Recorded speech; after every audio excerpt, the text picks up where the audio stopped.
کہ جب بات کوئی زیادہ کہی جاتی ہے تو آدمی کے لیے دقت ہوتی ہے. مثال کے طور پر ایک صاحب آئے, مولانا دوست محمد صاحب, سیدھے سادے آدمی.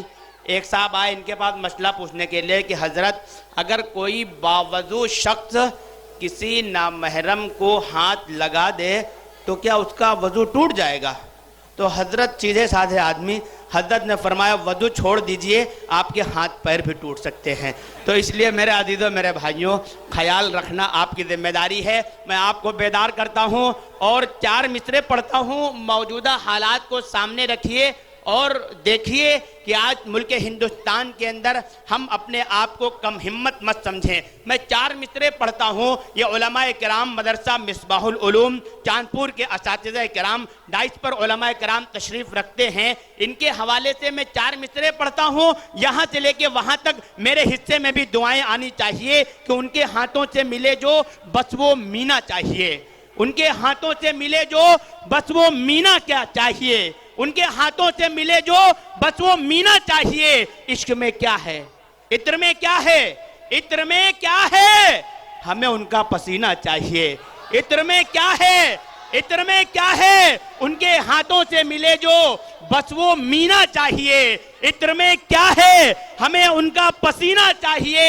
اور ہم کو لندن اور پیرس کے سفر سے کیا غرض, ہم کو لندن اور پیرس کے سفر سے کیا غرض. ہم پورا ہو جانے دیجئے. بہت بہت شکریہ, بہت شکریہ, بہت بہت شکریہ آپ کی محبتوں کا.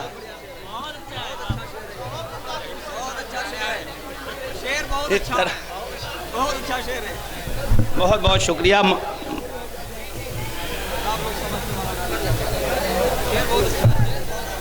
بہت عمدہ بھائی, بہت بہت مبارکباد کے مستحق ہیں.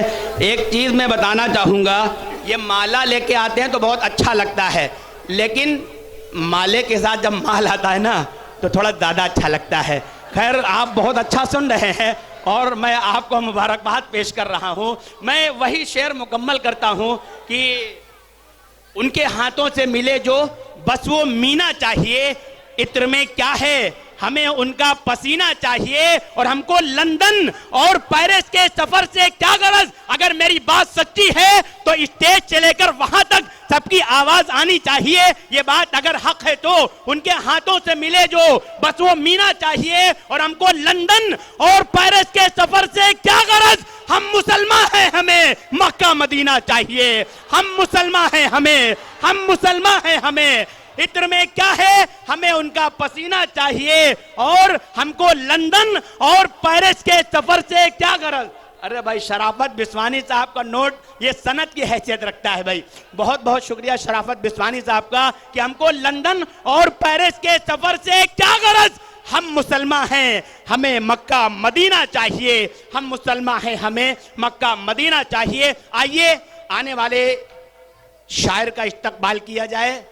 سرزمین بارہ بنکی ایک ایسی سرزمین ہے جس نے ہر دور میں لالا ہائے گوہر پیدا کیے ہیں, چاہے وہ نعتیہ شاعری کے حوالے سے ہو اور چاہے کسی بھی حوالے سے ہو.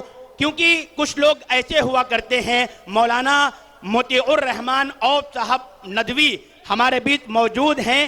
ان کے والد محترم جناب حضرت مولانا محمد اوف صاحب ندوی, جن کی ذات محتاج تعارف نہیں ہے. بشیر بدر نے کبھی ایک شعر کہا تھا کہ اوڑھ کر مٹی کی چادر بے نشاں ہو جائیں گے, ایک دن آئے گا ہم بھی داستاں ہو جائیں گے. بارہ بنکی کی سرزمین سے ایک شاعر اٹھتا ہے, اپنی آواز کو پرواز دیتا ہے, تو اسی پرواز کے ساتھ وہ شاعر قاری پرویز یزدانی کے نام سے جانا جاتا ہے. میں اس وقت انہیں آواز دے رہا ہوں, وہ تشریف لائیں اور بارگاہ رسالت مآب صلی اللہ علیہ وسلم میں نذرانے. بہت شکریہ آپ کی. اصل بہت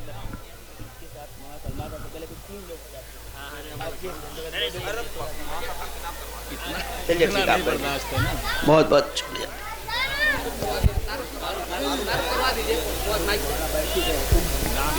آپ کو محمود جانا ہے, لکھنؤ تک جانا ہے.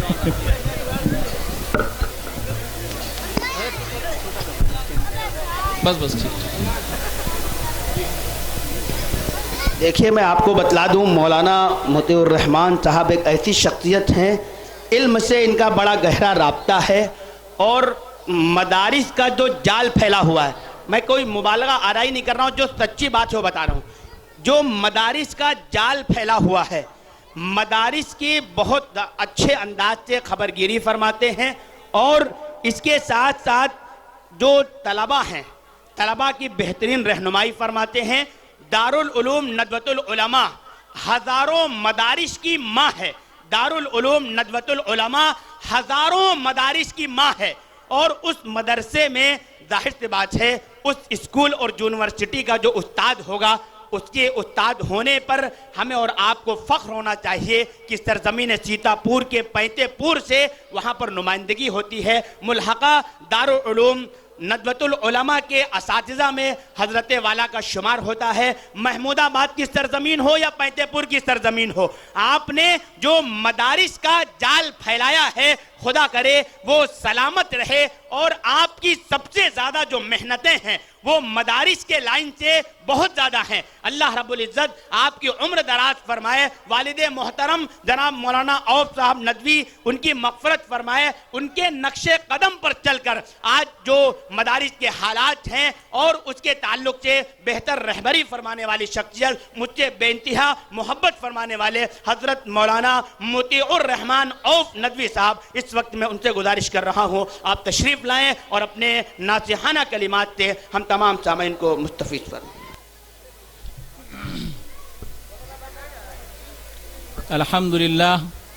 الحمدللہ نحمده ونستعینه ونستغفره ونؤمن به ونتوکل علیہ ونعوذ باللہ من شرور انفسنا ومن سیئات اعمالنا من يهده الله فلا مضل له ومن يضلل فلا هادي له ونشهد ان لا اله الا الله وحده لا شريك له ونشهد ان محمدا عبده ورسوله اما بعد فقد قال الله تبارك وتعالى في القرآن المجيد يا أيها الذين آمنوا اتقوا الله حق تقاته ولا تموتن إلا وأنتم مسلمون وقال وما أرسلناك إلا رحمة للعالمين وقال لقد كان لكم في رسول الله أسوة حسنة۔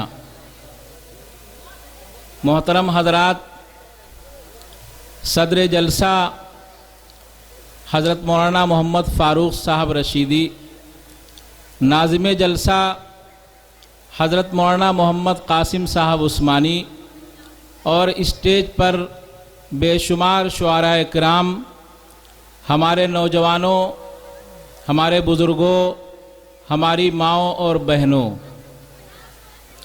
آج کا یہ جو اجلاس ہے یہ سیرت النبی کے عنوان سے منعقد کیا گیا، اور الحمدللہ اس پروگرام کا جو ماحول چل رہا تھا وہ ماحول یہ تقاضا کر رہا تھا کہ ہم جیسے لوگ بیٹھ کر صرف ایک سامع کی حیثیت سے شریک ہو جائیں اور سبحان اللہ اور واہ واہ کی صدائیں بلند کریں، لیکن اپنے کچھ بڑوں کا حکم، ان کی شان میں گستاخی اور اپنے بعض احباب اور کرم فرماؤں کی ناراضگی کو مول لینے کی ہمت نہ کر پانے کی وجہ سے میں آپ کے درمیان آ گیا۔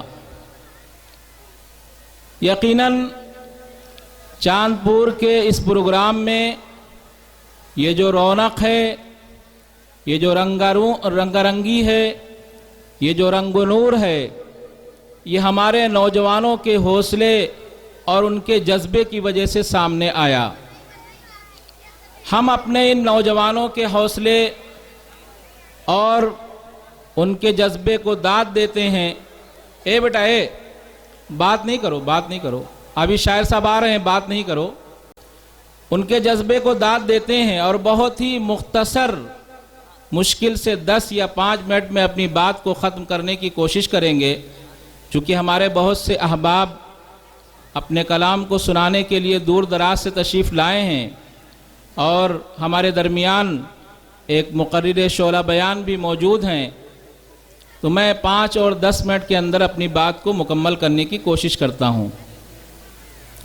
آج یہ بزم جس ذات گرامی کے نام پر بسائی گئی، ہم جانتے ہیں کہ آج کا یہ جلسہ سیرت النبی حضرت محمد مصطفیٰ صلی اللہ علیہ وسلم کے نام پر منعقد کیا گیا۔ حضور اکرم صلی اللہ علیہ وسلم کی ذات ایسی ذات تھی کہ جب وہ اس دنیا کے اندر تشریف لائے تو آپ کے والد کا سایہ اپنے سر سے اٹھ چکا تھا،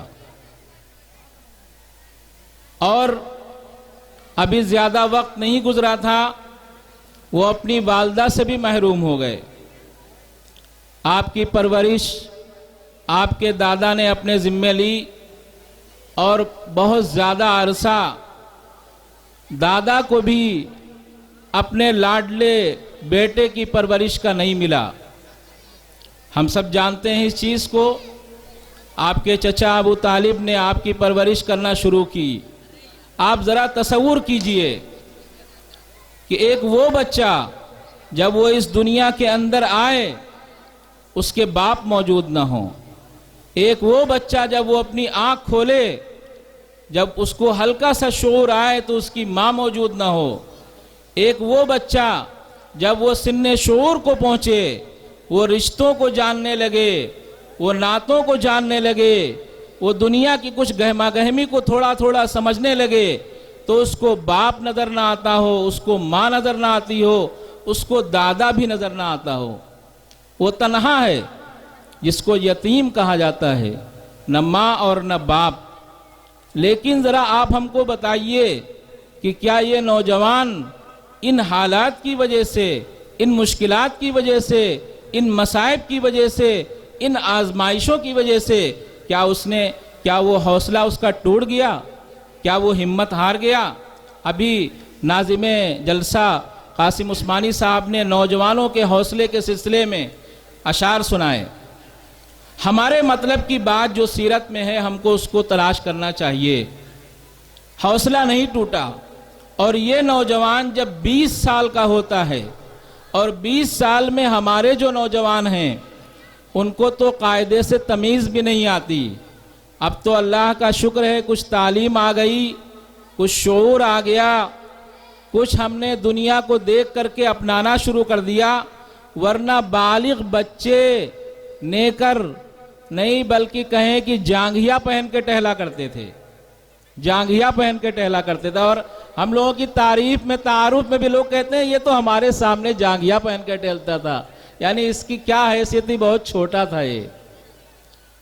تو آج کل ہمارے نوجوان 20 سال کی عمر میں وہ تصور نہیں کر سکتے ہیں جو ہمارے آقا حضرت محمد مصطفیٰ صلی اللہ علیہ وسلم نے نبوت کے آنے سے پہلے 20 سال کے عمر میں کیا۔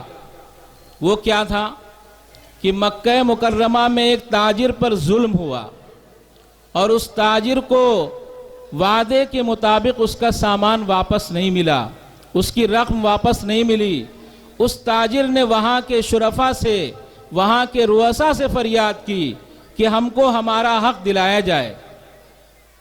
چنانچہ مکہ مکرمہ میں ایک تنظیم قائم ہوئی، اور اس تنظیم کا نام رکھا گیا حلف الفضول۔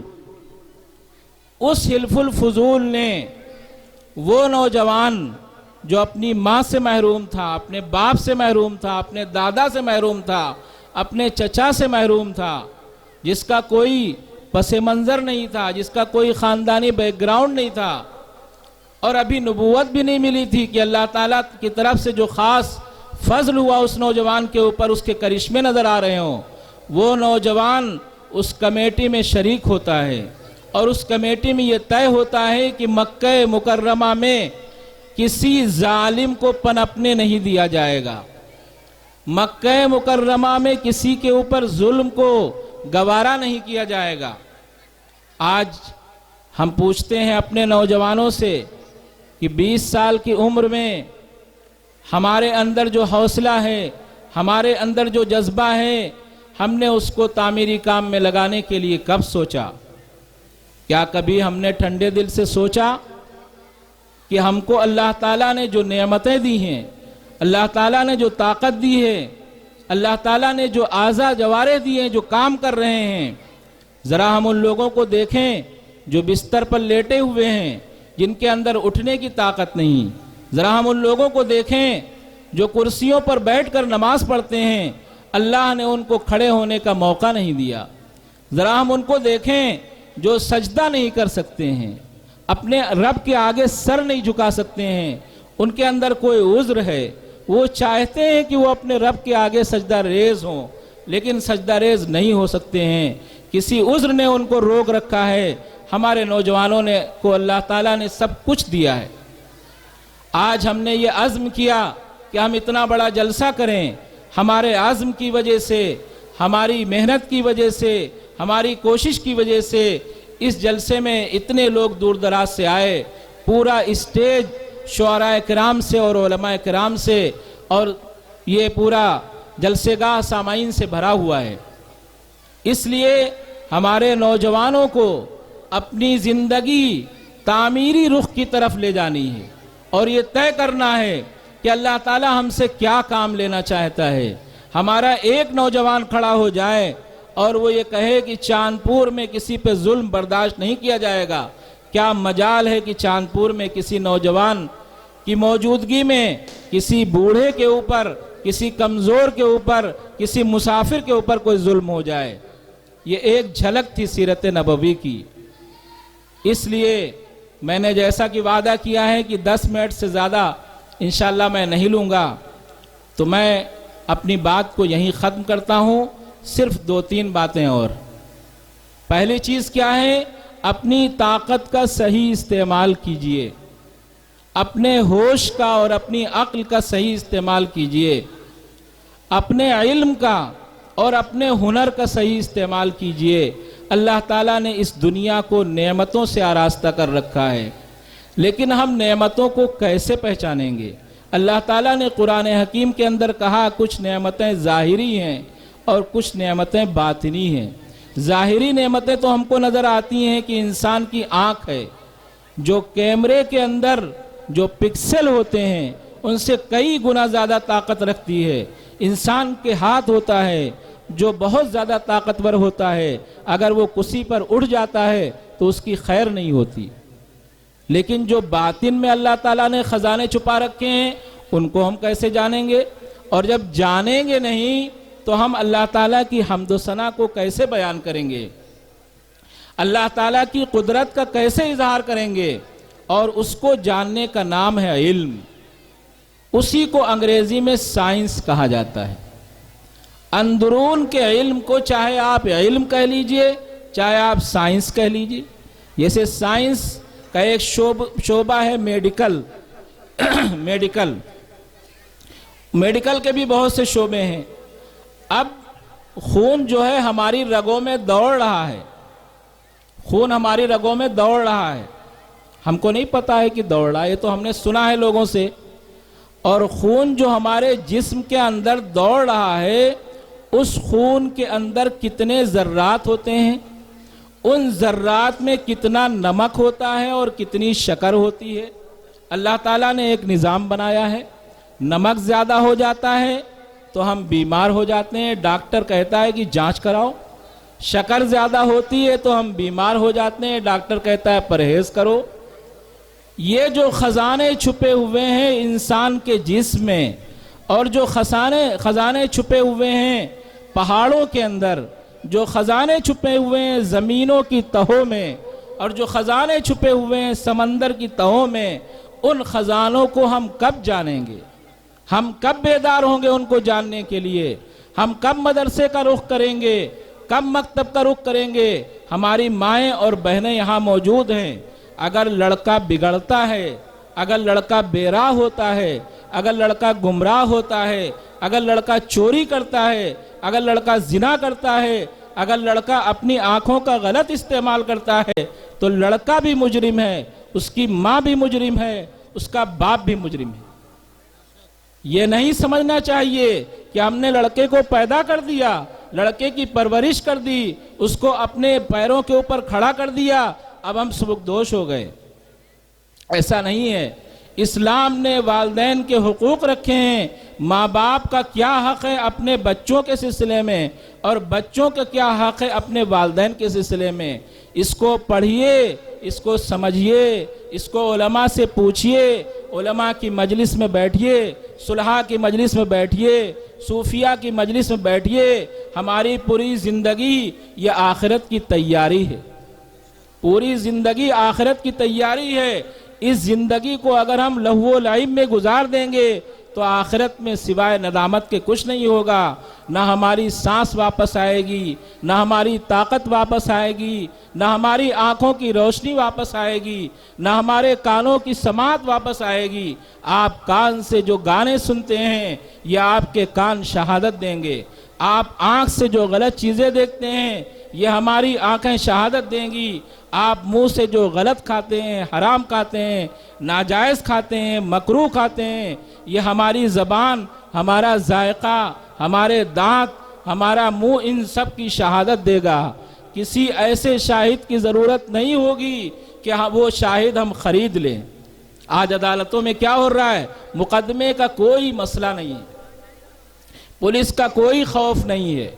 ایک ایک آدمی کے اوپر 100 مقدمے ہیں۔ کیوں؟ اس لیے کہ جھوٹی قسمیں کھانے والے موجود ہیں سوسائٹی میں۔ ہو سکتا ہے کچھ لوگ ایسے ہوں جن کا کاروبار ہو کہ اگر کسی کو عدالت میں ضرورت ہے تو میری دکان ہے، 100 روپے میں میں جھوٹی قسم کھانے کے لیے تیار ہوں۔ کوئی بڑی بات نہیں ہے۔ آج تو ہر چیز فیشن بن چکی ہے، ہر چیز کاروبار بن چکا ہے۔ آج ایسے دلال موجود ہیں کہ آپ کو تھانے میں بند بھی کروائیں گے اور آپ سے مل کر پیسے لے کر کے آپ کو رہا بھی کروائیں گے۔ کیا دلالی ہے! لیکن وہاں کسی کی دلالی نہیں چلے گی۔ وہاں جب آنکھ گواہی دے گی، ناک گواہی دے گی، کان گواہی دیں گے، وہاں کی ساری چیزیں گواہی دیں گی تو اس وقت کچھ سمجھ میں نہیں آئے گا۔ اس لیے کہ یہ دنیا آخرت کی تیاری کے لیے ہے۔ سیرت نبوی کا خلاصہ یہ ہے کہ ہماری زندگی کا ایک ایک پل، ہماری زندگی کا ایک ایک لمحہ، ہماری ایک ایک سانس، ہم جو چلتے ہیں ہمارا ایک ایک قدم ناپ تول کر ہونا چاہیے۔ ایک ایک چیز کا جواب دینا پڑے گا۔ اس لیے میں نے کہا علم، میں نے اشاروں میں بات کہی، علم کو حاصل کیجئے۔ مائیں اور ہمارے بزرگ بچوں کی تربیت کریں، بچوں کی تربیت کریں، بہت زیادہ ضرورت ہے بچوں کی تربیت کی۔ ہمارے جو بڑے جا رہے ہیں، بزرگ جا رہے ہیں، وہ اپنی روایات کو اپنے ساتھ لے جا رہے ہیں۔ بہت زیادہ میگنیٹ ہے اس کے اندر، بہت میگنیٹ ہے۔ اپنی روایات کو اپنے ساتھ لے جا رہے ہیں۔ ان بچوں کو سکھائیے کہ ایک مسلمان کا دوسرے مسلمان پر کیا حق ہوتا ہے۔ آپ صلی اللہ علیہ وسلم نے یہاں تک احادیث میں موجود ہے کہ آپ نے صحابہ کرام سے کہا کہ بازار سے بچو، ایاکم والاسواق، اس طرح کی حدیث ہے، بازار سے بچو۔ بازار سے کون بچ سکتا ہے؟ سبزی لینے جانا ہے، گوشت لینے جانا ہے، نمک لینے جانا ہے۔ بازار سے بچیں گے تو گھر میں درگت بن جائے گی۔ بازار سے کیسے بچ سکتے ہیں؟ کھانا کہاں سے ملے گا؟ تو صحابہ کرام نے کہا کہ اللہ کے رسول، بازار میں جانا تو ہمارے لیے لازمی ہے، لابد ہے، ضروری ہے۔ بازار کے بغیر ہم زندہ نہیں رہ سکتے ہیں۔ تو اللہ کے رسول نے فرمایا کہ ٹھیک ہے، بازار میں جانا اگر ضروری ہے تو بازار میں جانا، لیکن بازار کے حق کا خیال رکھنا۔ بازار کا حق کیا ہے؟ غض البصر، نگاہ کو نیچا رکھنا۔ یہ میں مثال دے رہا ہوں، اتنی تھوڑی دیر میں ساری چیزیں بتائی نہیں جا سکتی ہیں۔ بازار کا حق کیا ہے؟ غض البصر، نگاہ کو نیچا رکھنا۔ اماطۃ الاذی، اگر کوئی تکلیف دہ چیز راستے میں پڑی ہوئی اس کو ہٹا کے کنارے کر دیجئے۔ ہم لوگ تو ٹھوکر مار دیتے ہیں اور بیچ میں آ جاتی ہے۔ اسی طرح سلام کرنا، اگر کسی مسلمان کا سامنا ہو تو اس کو سلام کیجئے، یہ بھی بازار کا حق ہے۔ اور اسی کے ساتھ کہا کہ برائی سے روکنا اور بھلائی کا حکم دینا۔ اگر کسی کو دیکھو کہ برا کچھ کر رہا ہے تو اس کو روک دو، اور اگر دیکھو بھلائی کرنے والی چیز ہے تو بھلائی کا حکم دے دو. بعض احادیث میں 5 حق بتائے گئے ہیں، بعض میں 6 حق بتائے گئے ہیں، بعض میں 7 حق بتائے گئے ہیں. میں نے ایک مثال دی کہ حقوق کو سمجھیے. بازار کا بھی حق ہوتا ہے، ایک مسلمان کا دوسرے مسلمان سے حقوق ہوتے ہیں. مریض کی عیادت کرنا یہ ہمارے آپس کے حقوق ہیں. ہمارے نوجوان اس چیز کو نہیں سمجھتے ہیں. شادیوں کا نظام ایسا ہو گیا ہے کہ ٹینٹ میں کھانا ہوتا ہے اور باہر سے آئے ٹینٹ میں کھانا کھایا اور ٹینٹ سے گھر واپس ہو گئے. کس کی شادی ہو رہی ہے، کون ہمارا چچا ہے، کون ہمارا خالو ہے، کون ہمارا دادا ہے، کسی کو کسی سے کوئی مطلب نہیں ہے. بچے جو ہوتے ہیں وہ خاص طور سے بے اعتنا ہوتے ہیں. آپ جب ان کو توجہ دلائیں گے تب وہ سنیں گے. اس لیے حقوق کا سمجھنا بھی بہت ضروری ہے. آج یہ موقع ہے، اللہ تعالیٰ نے ہم کو موقع دیا. علماء کرام کی تقاریر ہوں گی، شعراء کرام کا کلام ہوگا.